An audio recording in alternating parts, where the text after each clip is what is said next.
জীবন বিপন্ন করতে কেউ তোমাকে বাঁচাতে আসবে না। তাছাড়া স্বাধীনতার আনন্দে ওই ইডিয়েট মানুষগুলো একেবারে বিভোর হয়ে আছে। আর সেই সুযোগে তোমাকে আমি কি অপরাধ করেছি আমি? অপরাধ তুমি করনি, অপরাধ করেছে তোমার পুলিশ অফিসার বাবা। আমার আধা রাতের রমরমা কারবারটা সে একেবারে বানচাল করে দিয়েছে। আমার গ্যাংয়ের লোকেদের জোর করে জেলে যেতে বাধ্য করিয়েছে। তাই তার উপর প্রতিশোধ নিতে আমি তোমার সারা শরীরে ছিটিয়ে দেব কলঙ্কের কালি। আমার গায়ে একদম স্পর্শ করবে না। আমার বাবা এই কথা জানতে পারলে তোমাকে কুকুরের মতো গুলি করে মারবে। জানি তো সুন্দরী, আমি ভালো করেই জানি তোমার ওই পুলিশ অফিসার বাবা তার মেয়েকে উদ্ধার করার জন্য উন্মাদের মতো ছুটে আসবে। কিন্তু মাঝপথে আমার লরি ড্রাইভার জিপ সমেত তোমার বাবাকে দলে পিষে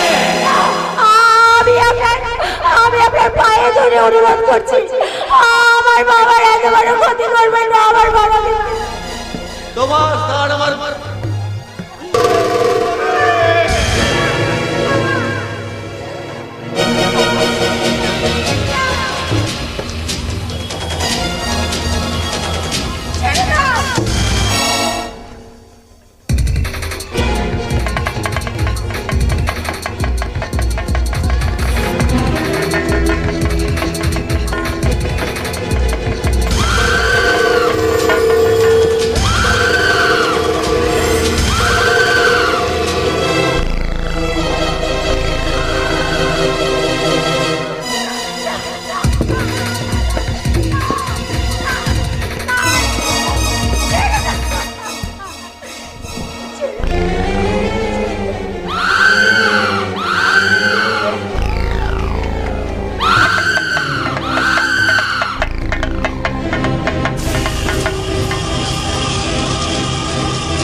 এবার তুমি নিশ্চিন্তে ফিরে যাও সুন্দরী।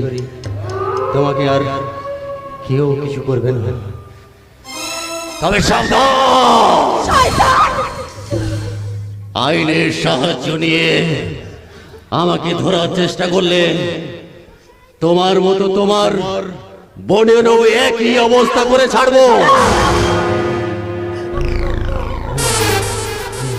তবে সুন্দরী গো, তোমার বাবার মৃত্যু আর তোমার ওই কলঙ্কের কথা ভেবে না আমার খুব কষ্ট লাগে, খুব কষ্ট লাগে।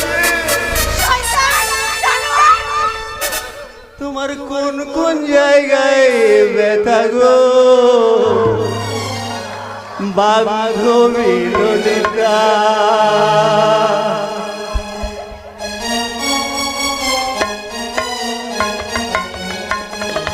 কোন কোন জায়গায় ব্যথা গো বান্ধবী ললিতা?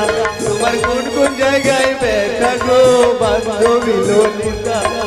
নীরব বইয়া কামিজ বইয়া ঝুলাইয়া মাথা গো বান্ধবী ললিতা তোমার কোন কোন জায়গায় ব্যথা গো বান্ধবী ললিতা তোমার কোন কোন জায়গায় ব্যথা গো বান্ধবী ললিতা তোমার কোন কোন জায়গায় ব্যথা গো বান্ধবী ললিতা